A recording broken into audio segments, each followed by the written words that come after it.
Hi everyone, good afternoon. Welcome to this session on the state of sweeteners. Before we start, just some announcements. A reminder, if you need to connect to the Wi-Fi, please refer to the slides for the password.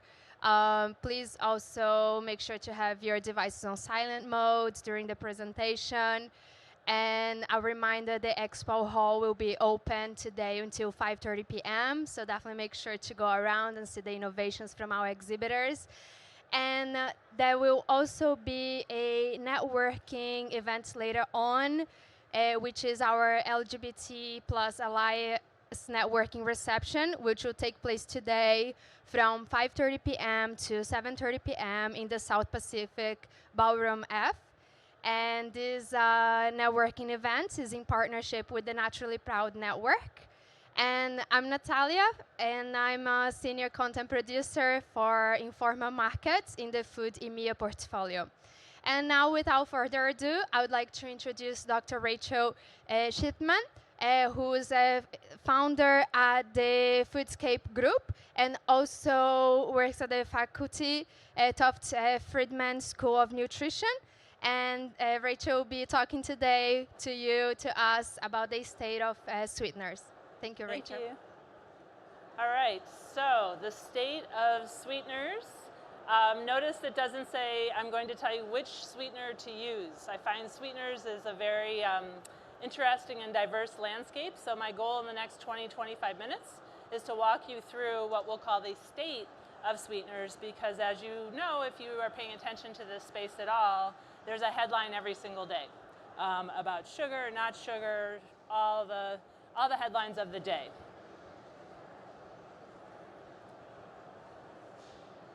All right, so there we go. We got our slides. I want to talk in four main areas. This is how we approach the work we do at Foodscape Group. We work on the science, the policy, the consumer, and the marketplace. That really, just to be honest, kind of speaks to my own background. I have a PhD in nutritional biochemistry, so I'm a biochemist at heart, but I've worked in big global both advertising and PR agencies with a lot of food companies, ingredient companies, dietary supplement makers, and others. So I'm going to go through some science. Don't worry, I will not get too sciencey. This is not the time or place, but I just want to get you a flavor of what's going on in nutrition science around sweeteners. Some of these headlines are a little small on the slides here. You can get all these slides for free at the end of the show, so no worries. But just look at some of these headlines. Sugar substitute erythritol causing possibly stroke. Sucralose implicated in increased cancer risk. Aspartame. These are just three headlines. I'm not going to pick on any one sweetener. I'm pretty agnostic here. But I at least want to walk you through how I, as a biochemist, would start to think about these different sweeteners. So on the left, we know what erythritol is. It's a sugar alcohol. It does occur naturally in a variety of fruits and vegetables. But I would say that probably any sweetener we'll look at, and I'm only going to do this for three in the interest of time, you could find a concern, meaning there's some new study out that suggests maybe there's possibly something that isn't quite right. It doesn't mean it's evil and toxic. It just points to something that maybe needs further looking at. You can have an assurance. In this case, this study was looking at thrombosis and other things going on with erythritol that were implicated in possible greater likelihood of stroke. But you can see on the assurance there, in the case for erythritol, it's approved for use in more than 60 countries, and here in the US, approval dates back to the 1990s. So I think part of what is challenging in the sweetener space is that there are a lot of headlines, there's a lot of research, there are a lot of sometimes alarmist headlines that don't always capture the research either accurately or in context. But nonetheless, what will happen for our consumers is, as you can see, they may have some questions.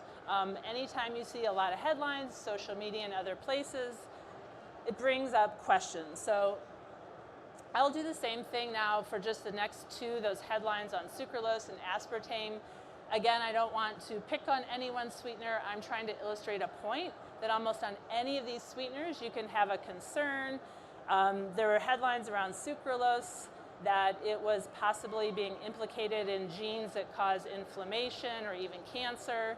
But if you look closely at the research, it was on an analog. It was on sucralose 6-acetate. And in fact, that's not the same thing as sucralose.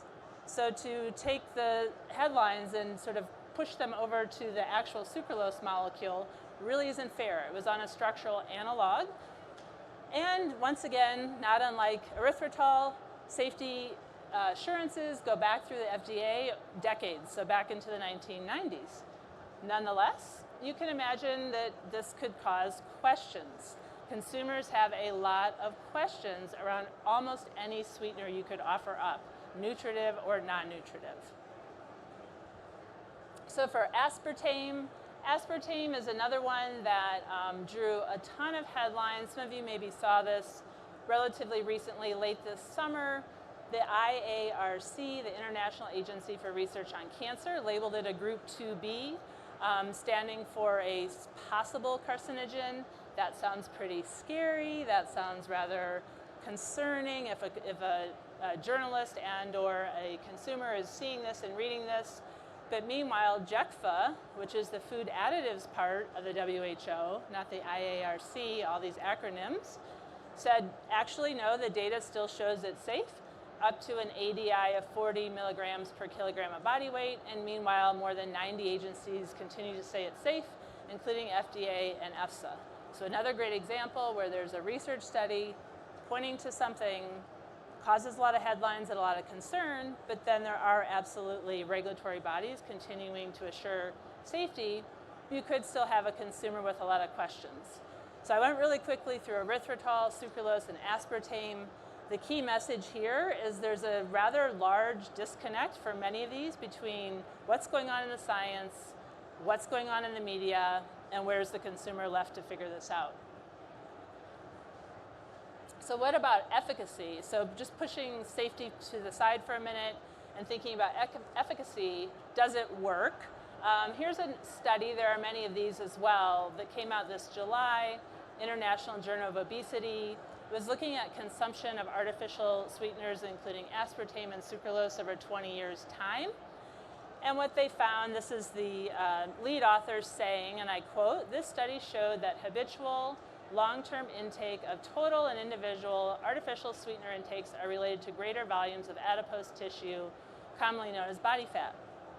So, and as you can see, the study also, he goes on at the bottom to say, this was found even after accounting for other factors, including how much a person eats or the quality of one's diet.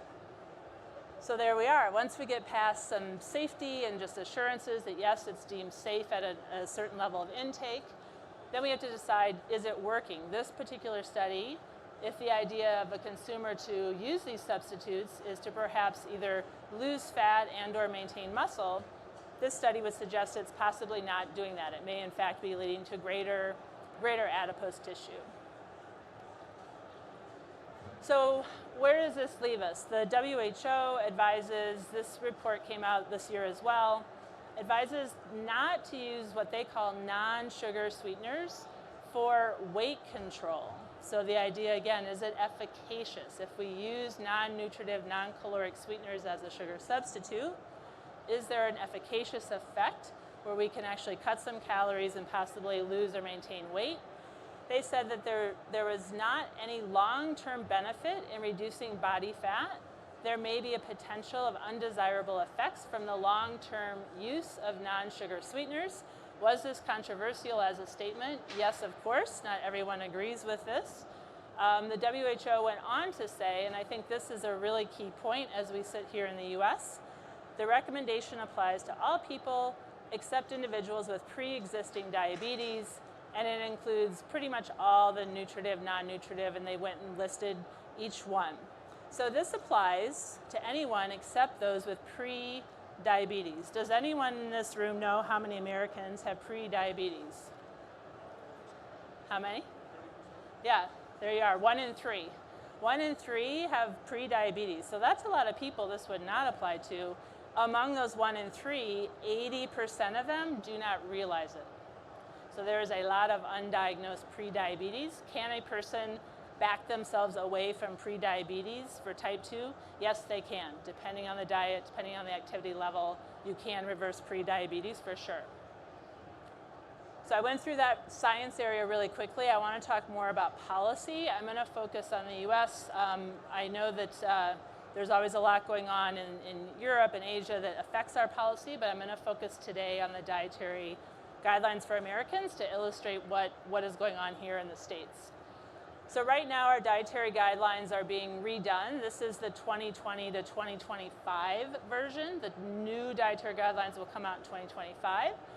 And it says that children under 2 should not have any added sugars. Anyone over 2 should keep added sugars to less than 10% of their total calories. So how much are we consuming? Added sugars are about 13% of our total calories. So that is a lot. However, depending on your point of view, you could also kind of say the flip, which is actually we're trying to get from 270 calories on an average diet of 2,000 calories a day. We're trying to get from 270 down closer to 200. So that isn't a huge swing of 70 calories. Not to discount that we are over-consuming added sugars, but it just gives you a little sense of the context of how far over we may or may not be. What are the sources in the diet of added sugars? This is Americans over 2. The big one is, of course, sugar-sweetened beverages, followed by desserts. But even here, you can see on sugar-sweetened beverages, here's 16% right here for soft drinks. Again, is that a big percent? I suppose it depends on how you look at it. When I look at this, what I actually see, rather than like, oh, it's just sugar-sweetened beverages, which is another word for soda, we just need to ban soda. Yes or no, that's a whole other conversation. But what I see when I look at this is how dispersed the added sugars are in our diet. They're actually coming through in a lot of different products. It's not just soda. It can be a pasta sauce. It can be a sports bar. It can be a baked good. It can be a cracker. It's soda, yes, we know that is a sugary drink, but it is by no means the only source of added sugars in the diet. And in case you're wondering, I don't work for a soda company. I'm just saying we need to think about where all these sugars are. Now, another topic that we have to talk about with added sugars is ultra-processed foods. For those of you that are following the debates on ultra-processed foods, you've heard of the term NOVA, N-O-V-A. That is the criteria by which we're rating foods from minimally processed to ultra. Just know that in the US, upwards of 60%, 57.9% of our calories come from ultra-processed foods. And here's the key point for the discussion today. 90% of our added sugars come from ultra-processed foods. So the overlap of ultra-processed foods and added sugars is extremely high. What are we talking about with ultra-processed foods? I'm going to kind of blow through some big topics, and there's a lot going on in this space right now. So if you have questions, we can talk at the end, or you can catch me later. Ultra-processed foods is a big debate in the policy world. Right now, the Dietary Guidelines for Americans Advisory Committee is meeting. They're meeting for about the next year. They've been meeting for a year already to devise the new dietary guidelines. One of the questions that they're being asked, an official scientific question, what is the relationship between consumption of dietary patterns with varying amounts of ultra-processed foods and growth, body comp, and risk of obesity? If you're sitting there thinking, yes, but the dietary guidelines, who cares, who reads them? You're right. About 5% of actual everyday Americans are familiar with them. However, these are the guidelines that set a lot of policy in the US, a lot to do with school foods, a lot to do with health claims, a lot to do with labeling. So what goes on in the guidelines does matter. There was a meeting in DC recently where 80 different individuals were able to come up and give a 2-minute oral commentary. They could speak on whatever they liked. It could be an industry person, it could be a medical doctor, it could be an everyday dad or mom who just wanted to say their piece. It could be anyone, as long as you applied in advance. We analyzed them. Ultra-processed foods came in 5th in terms of the frequency of mentions. So 80 people get up. What are they talking about? Number 1 was health equity. Number 2 was dairy alternatives. 3 was meat alternatives. 4 was simply anything on plant-based. So once you get past health equity, dairy, meat, alt, and plant-based, ultra-processed foods. 75% of the comments were saying Nova is a problem. If this is all just gibberish to you because this is new territory, you haven't doing a lot in this space, just know the reason we're paying attention to this in the industry and when we're looking at ingredients is there are some guidelines, if we go to look at, say, Brazil, that says a guideline like avoid all ultra-processed foods. So when we think of all the foods that have sweeteners in them, that 90% of our added sugars and ultra-processed foods, if there was a recommendation rather that says avoid all ultra-processed foods, that would be quite a policy shift. I don't think that will come. I can't read the future, but that's why there's so much industry attention on this. So consumers, you heard me say that we really need to work to get from 13% of our total calories from added sugars down to 10% or less. That isn't a huge, huge percent, but it's a lot of us. 3 in 5 overconsume and are above that 10% threshold. What I find interesting, and these data are coming from IFIC, International Food Information Council. They have a lot of great data that you can download if you're interested. 28%, this was a US adult survey, 28% report consuming low and no calorie sweeteners regularly, so on a daily basis, sometimes multiple times a day. And 29% report never. So you've got 30% in a practically always category. You've got 30% in a practically basically never category. And then you've got this other middle 40% that I think is trying to figure it out and maybe doing a little bit of everything.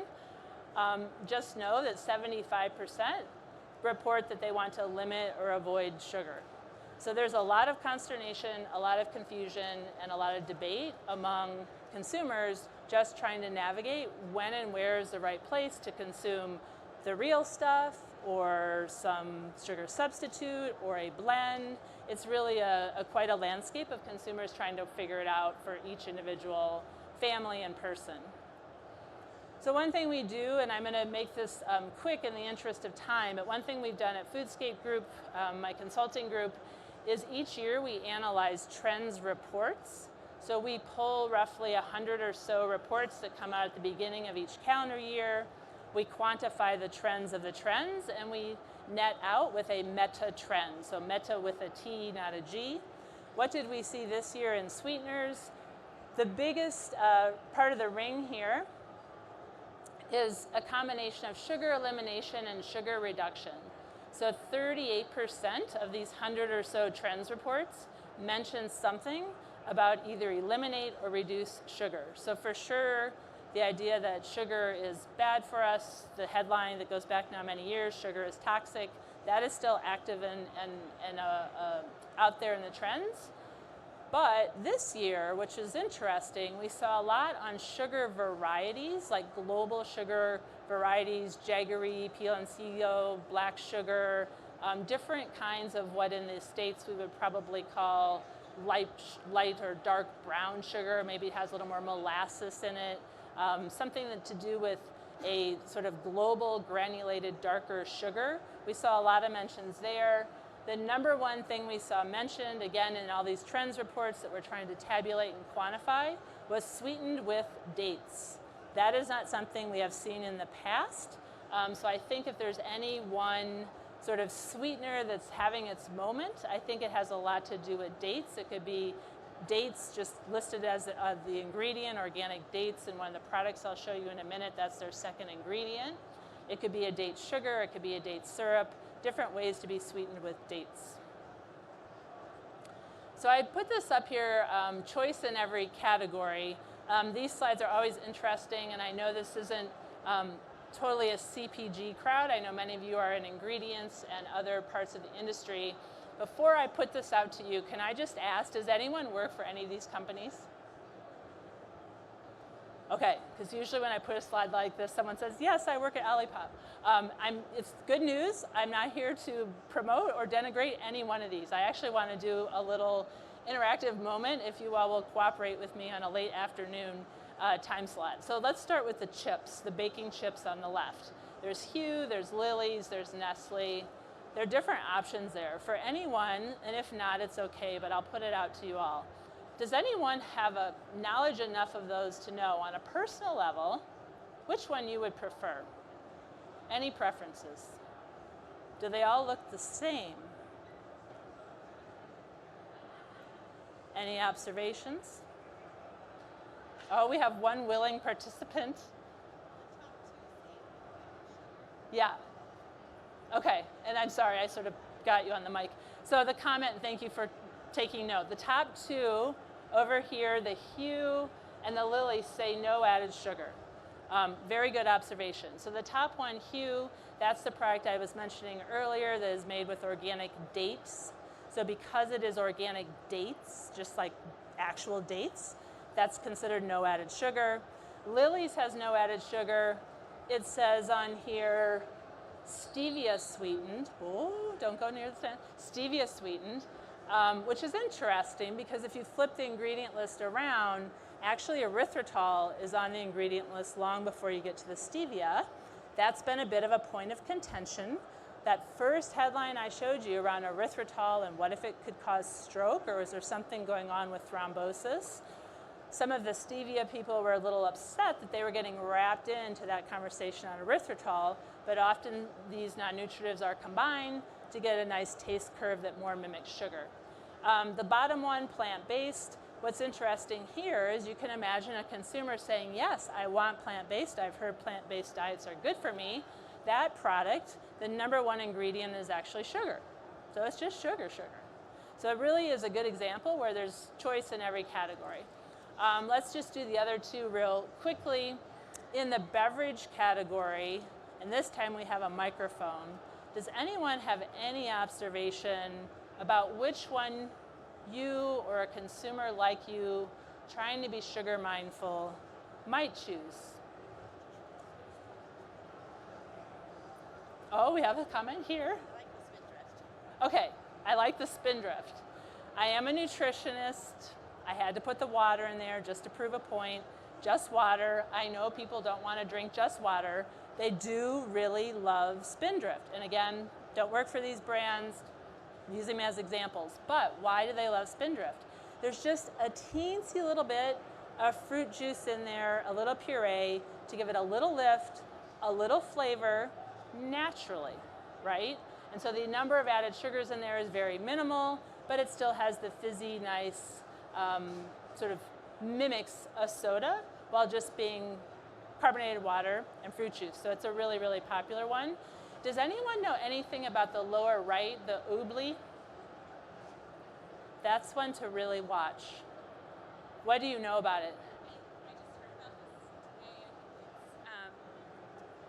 It's from proteins from the miracle berry, I think. So it's kind of like proteins, but it makes it taste sweeter. Yeah, exactly. It's a sweet protein that was found in a rare West African plant called the oobleck flower, hence the name. And the brand is making the sweetener, Brazzein, B-R-A-Z-Z-E-I-N, which is a sweet protein, Brazzein. They're making it through precision fermentation. Because it is such a rare plant, it wouldn't be feasible to grow it, harvest it, and scale it up on a mass level. I think we'll see a lot more from that brand, but more importantly, I think we'll see a lot of sweeteners being made through precision fermentation, including this one, but also certainly stevia and others. Last category, our beloved Pop-Tarts, including the legendary. Any knowledge or preferences of these tarts that anyone wants to comment on before we move on? Which would you choose and why?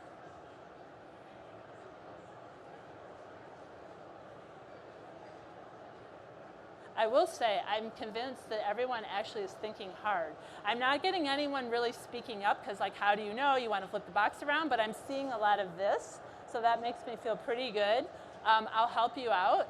If you're going for a tradition and high fructose corn syrup is not an issue for you, you would go regular Pop-Tarts. If you want something that's more cane sugar, no HFCS, organic, you would go here. And this one, legendary, I think is among the more interesting.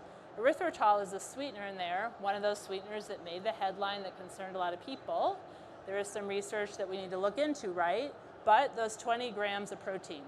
If there's anything that can sell a product It's protein, especially if it's plant protein. I will be honest and tell you, as a nutritionist, I'm going to be mindful of time. As a nutritionist, it kind of pains me to see how fixated we can get on protein. There are 2 other macronutrients. Protein is no different, and in fact, protein recommendations are anywhere from 10% to 35% of your calories. So you can have a healthy diet. It's at only 10% protein. So I think sometimes we're a little overly fixated on our protein. Having said that, I've seen data point after data point that if you can make a health claim like this one, 20 grams of protein, it absolutely helps move and sell the product.